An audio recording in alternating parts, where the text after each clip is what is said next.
What if I told you starting tomorrow, no one could hurt you anymore? Not with their silence, not with their coldness, not even with the words they never said. Imagine waking up and realizing you still love, still feel, still live. But no longer let the world control your peace. You're not a flickering candle anymore. You're a steady flame, quiet but unbreakable. Not because you've turned cold, but because you've trained your mind like a warrior. Inner peace isn't luck, it's discipline. And in this video, you'll learn how to build it one breath, one thought, one choice at a time. Part 1. Peace is not a reward, it's a discipline. Most people believe peace is something you stumble into when life finally goes your way. When there's no conflict, no noise, no deadlines, no one testing your patience. But that's not peace. That's convenience. If your calm depends on perfect conditions, then it isn't strength, it's dependency. Real peace isn't a reward you receive when the world behaves. It's a skill you build when it doesn't. Every time you choose silence over reaction, you're sharpening your discipline. Every time you walk away from the urge to argue, to explain, to defend, you're building emotional muscle. And every time you feel anger rise, but breathe instead of explode, you're becoming unshakable. This is what the Stoics practiced. Not escaping life's storms, but walking through them anchored. Marcus Aurelius ruled an empire drowning in chaos, and yet he trained himself daily to remain still inside. He didn't wait for the world to calm down. He became the calm. Peace, to a Stoic, is not a luxury. It's a moral duty. You don't get stronger by lifting nothing, and you don't find peace by avoiding discomfort. True tranquility is built in the tension. In the moment, you're misunderstood, and you choose clarity over control. In the disagreement, where your ego begs to win, but you let go instead. In the late hours of a difficult day, when your mind is racing and you return to your breath, the Stoics believed in daily practice, premeditatio malorum, visualizing hardship before it arrives, so you're not shaken when it does. They journaled every evening, reviewing their thoughts and reactions not to judge, but to grow.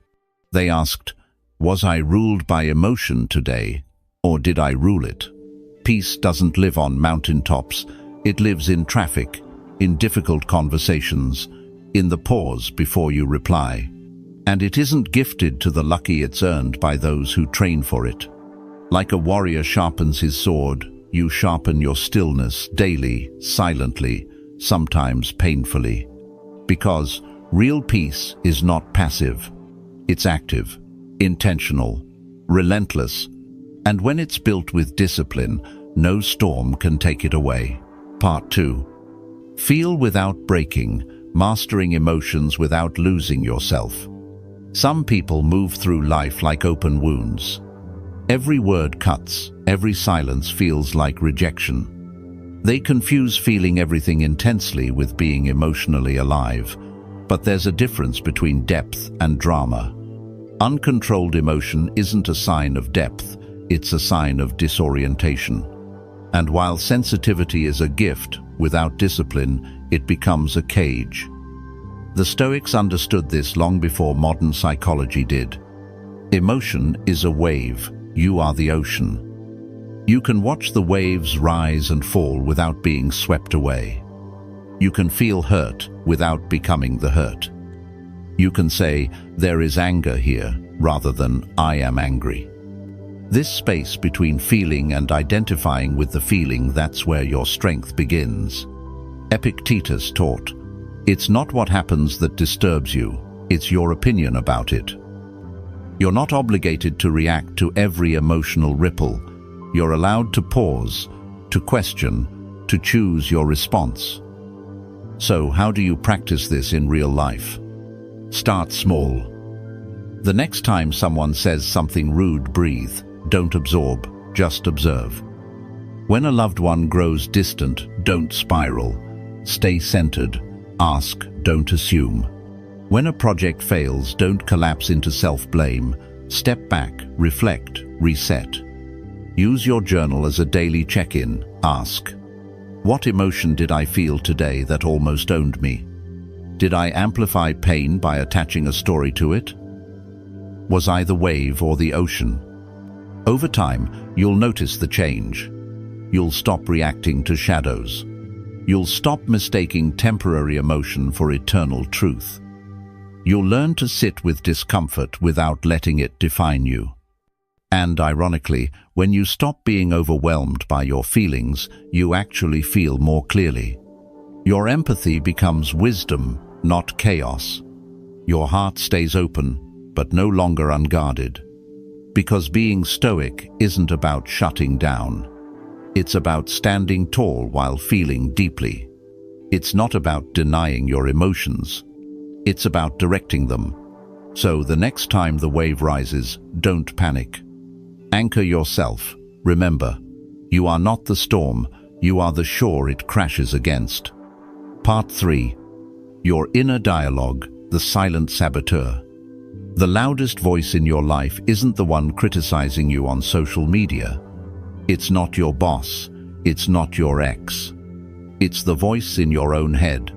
And unless you train it, that voice will ruin your peace long before the world ever gets a chance.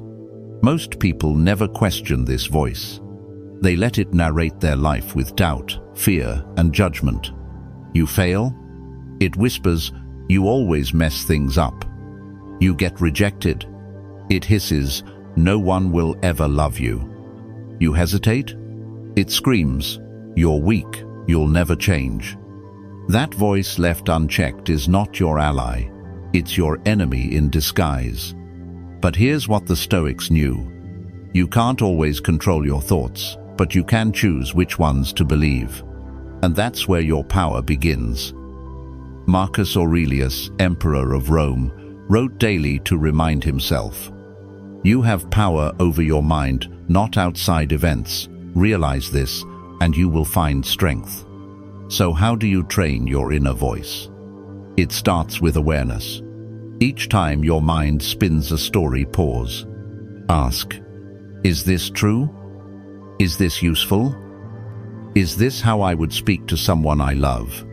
Then, deliberately reframe. I failed becomes, this is feedback. Now I know what to do better. They ignored me becomes, they may be struggling with something I can't see. This is too hard becomes, I've faced worse. I'll grow through this too. This isn't toxic positivity. It's stoic clarity, choosing thoughts that make you stronger, not smaller. Journaling helps. So does silence. So does reading Stoic texts like Meditations or Enchiridion, because they give your mind new vocabulary, new reference points for strength. And like any habit, it takes practice. Daily, patiently, especially when your mind is loudest. Because, here's the truth. Your thoughts create your emotional reality. They're not just passing clouds. They are the architects of your peace or the saboteurs of it. Train your inner voice to become your guardian, not your critic, not your enemy, your ally. And when that happens, your calm becomes unshakable. Not because the noise outside stopped, but because the war inside finally did. Part 4. Not reacting is power, the discipline of restraint. Anyone can react. A child can react. A wild animal reacts. A wounded ego reacts fastest of all. But choosing not to react? That's rare. That's discipline. That's power. In a world that thrives on drama, urgency, and instant retaliation, silence is often mistaken for weakness. People think if you don't argue, you've lost. If you don't defend yourself, you must be guilty. If you walk away, you must be afraid. But the Stoics knew the truth. Not reacting doesn't mean you're defeated. It means you've already won yourself. Seneca wrote, "He who angers you conquers you." Every time you snap, defend, or lash out, You hand over your inner control like a gift to the person who provoked you. That's not strength. That's servitude to your emotions. So how do you reclaim that power? Start by creating space. The Stoics called it prohairesis, your ability to choose your response, even when provoked. When someone insults you, you don't have to return fire. You can pause, breathe, observe. You ask, is this worth my energy? Does this need a reaction or just my stillness? This doesn't mean you tolerate injustice. Stoicism is not passivity. It's strategy. It's knowing when to act and when to ignore, when to speak and when to let silence speak louder. It's choosing clarity over chaos, peace over pride. Try this. The next time someone sends a passive-aggressive message, don't respond for 24 hours. The next time someone misunderstands you, don't rush to explain. Let your actions speak over time. You'll notice something profound. You're not losing ground, you're gaining composure. You're not giving in, you're rising above. Because restraint is not cowardice, it's wisdom in armor. And every moment you resist the urge to overreact, you strengthen the fortress of your inner calm. Reaction is easy. Reaction is expected. But mastery lives in the pause. So the next time chaos knocks, don't open the door with anger. Open it with awareness. Stand tall in your stillness. Because not reacting isn't doing nothing, it's doing the rarest thing of all. Choosing who you become in the heat of the moment. Part 5. Don't take it personally. It's not always about you. One of the greatest freedoms you'll ever gain in life is this simple truth. Not everything is about you. That cold reply, that distant look, that silence from someone you care about. It might feel personal, but most of the time it's not. People act from their own wounds, not from your worth. The Stoics knew this well. They taught that our suffering doesn't come from events themselves, but from our judgment of those events. You weren't hurt because they didn't text you back. You were hurt because you decided what their silence meant. Let that sink in. You're not reacting to life, you're reacting to your story about life. And your story is editable. What if, instead of spiraling, you paused and asked, could this be about something in them, not in me? Am I responding to their words or to my old wounds? Maybe they're overwhelmed. Maybe they're carrying a grief you can't see. Maybe they've built walls long before you arrived. Epictetus reminded us, we are not disturbed by what happens, but by our opinion about what happens. So practice the pause. When someone is rude, don't absorb it, observe it. When someone withdraws, don't chase, reflect. When someone lashes out, don't mirror, stay still. This isn't indifference. It's emotional maturity. It's choosing not to hand your peace to people who haven't earned that power. Try this Stoic exercise. At the end of your day, write down every moment that triggered you. Next to each one, ask, was this really about me, or did I make it about me? Most of your pain will evaporate under the light of clarity. Because here's the truth. You're not responsible for other people's emotions. You're responsible for how you let their emotions affect yours. And when you stop taking things personally, you stop bleeding for wounds that were never yours to carry. You reclaim your energy. You protect your peace. You walk lighter, freer. Not because the world became kinder, but because you stopped letting it write your story. Part 6. Emotional boundaries. Fences, not walls. After enough heartbreak, it's tempting to shut the world out. To build thick emotional walls. To stop trusting. To stop hoping. To protect yourself by disconnecting completely. But Stoicism doesn't ask you to become a stone. It invites you to become a lighthouse. Firm, steady, radiant with clear limits and a strong foundation. The light shines, but it doesn't let every ship dock. The structure stands, but it knows exactly where the shoreline ends. This is the essence of emotional boundaries. They are not meant to push people away. They are meant to keep you close to yourself. Boundaries are not selfish. They are sacred. You don't have to explain why you need space. You don't need to apologize for choosing rest over constant access. You don't owe anyone the version of you that burns out just to keep others warm. The Stoics taught us that your first responsibility is your soul.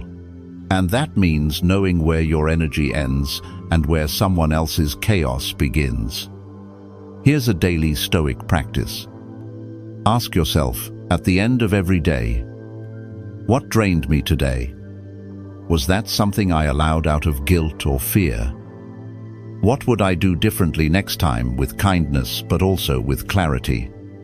Healthy boundaries don't disconnect you from people. They connect you more deeply with the right people.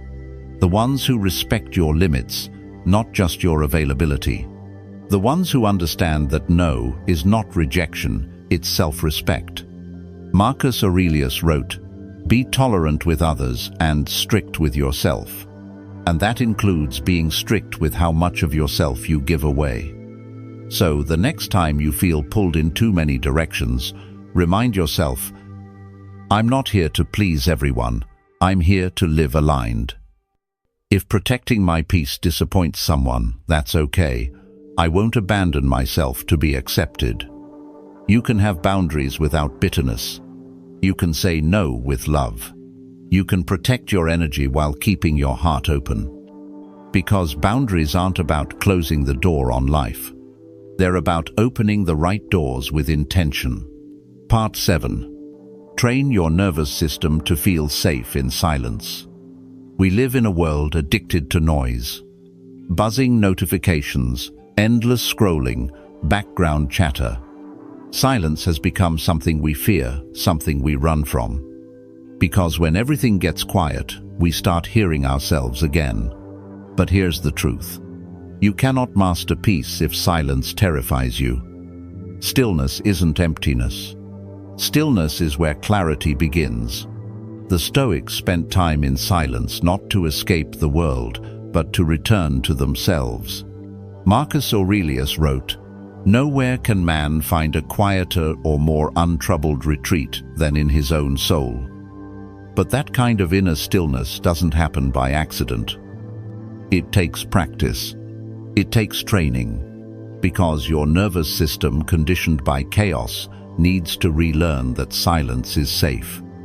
That stillness is not a threat, but a homecoming. Here's how you start. Resist the impulse to fill every gap. Sit in your car without music. Walk without headphones. Let your evening settle without the glow of a screen. Breathe deeply when silence feels uncomfortable. Notice the tension in your body, the urge to reach for distraction. Don't run. Stay. Witness. Journal in quiet. Not to perform, but to observe. Ask, what surfaces when everything else fades? What truth have I been drowning in noise? The Stoics practiced premeditatio, reflecting before reacting. And silence is where that reflection begins. Because in the quiet, you notice what emotions are truly yours and which are echoes from the world. What dreams are still alive in you and which have been buried under noise. What matters and what you've been chasing out of habit. And here's the miracle. The more you sit with silence, the less you fear it. The more you practice calm, the more natural it becomes. Stillness becomes your anchor, not your anxiety. So the next time your world gets quiet, don't rush to fill it. Let it breathe. Let it speak. Let it show you who you really are beneath the chaos. Because your peace doesn't begin when things calm down. It begins the moment you stop running from the silence inside you. Part 8. Calm is not indifference, it's authority over chaos. There's a dangerous myth in the modern world. That if you stay calm in the middle of crisis, you must not care. That if you don't panic, you must be numb. That stillness means you're detached, or even cold. But here's the truth, the Stoics knew well. Calm isn't indifference. Calm is command. It's not the absence of emotion. It's the mastery of it. Stoic calm is not about being unaffected. It's about choosing not to be overwhelmed. When you stand in the storm and don't thrash against the wind, when you respond instead of react, when your breath remains steady even as the world shakes, you're not avoiding life. You're leading it. Think of the strongest leaders, the wisest souls. They don't shout in chaos. They don't match noise with noise. They stay rooted, composed, deliberate. Marcus Aurelius faced plagues, wars, betrayal, and still wrote with grace. You have power over your mind, not outside events. Realize this, and you will find strength. That's what calm is. Not the denial of hardship, but the decision to meet it differently. So how do you train this? You practice in small storms. When someone cuts you off in traffic, breathe, not curse. When a plan falls apart, adapt, don't spiral. When someone throws chaos your way, become more still, not more frantic. This is emotional strength in motion. This is the Stoic path, choosing how to carry yourself, even when the world tries to shake you. And yes, some will misunderstand you. They'll say you don't care. They'll mistake your silence for surrender. They'll try to provoke a reaction, thinking that's where power lives. But you'll know better, because calm is not weakness. It's wisdom refined in fire. It's presence without panic. It's love without losing yourself. It's facing life's madness with a steady hand and a focused mind. And in a noisy world, calm is a rebellion. So let them underestimate you. Let them think you're not shaken because you don't shout. You don't need to be loud to be powerful. You just need to be centered on the inside where it counts. Part 9. Your peace is a duty, not a perk. If there's one thing in your life worth guarding with everything you have, it's your inner peace. You can lose money. You can lose a title, a job, even people you once thought were forever. But if you still have peace, you have the power to rebuild everything. Without peace, even abundance feels like a burden. Fame becomes noise. Love becomes dependency. And success feels like survival, not fulfillment. Your peace isn't a bonus you enjoy when life is perfect. It's the foundation you stand on when everything falls apart. The Stoics taught us this long ago. Peace isn't gifted, it's built. It's your daily responsibility, your sacred discipline. So don't hand it over, not to a partner, not to a parent, not to your boss, not even to your past. Your inner calm is not negotiable. It is the compass that keeps you aligned. Lose it, and even the best destination won't matter because you'll drift. Think of your peace like a flame in a storm. The world might howl and shake around you, but your job is simple. Keep it burning. How? With daily practice. Wake up early, not for productivity, but for stillness. Begin your day before the world claims it. Journal your triggers. Ask, where did I give my peace away today? What would a wiser version of me choose next time? Limit your emotional exposure. Just as you wouldn't drink dirty water, don't let toxic conversations pollute your mind. Guard your inputs. Filter your influences. Practice preparation, what the Stoics called premeditatio malorum. Visualize the difficulties of the day, then decide in advance. No matter what comes, I will not lose myself. Because in the end, it's not about how much you earn, how many admire you, or how often life bends in your favor. It's about whether you can remain steady within yourself. So protect your peace like it's oxygen. Because in truth it is. And the more fiercely you guard it, the freer you become. Conclusion. So the storm doesn't sweep you away. Stoicism doesn't teach you to run from emotions. It teaches you to stand unshaken in the middle of them. You still feel. You still love. You still hurt. But you're no longer a victim of every passing emotion. You don't let every breeze outside stir a storm within. You become the mountain in the storm, the guardian of your own peace. And in a world that pulls you in every direction, that's not coldness, that's courage. If this message resonated with you, share it with someone who needs it. Someone who's drowning in emotions they don't yet know how to face. And if you want to walk this path of inner strength together, like this video, subscribe, and leave a comment. I choose peace over reaction, because the world doesn't need you hardened. It needs you warm but unburned.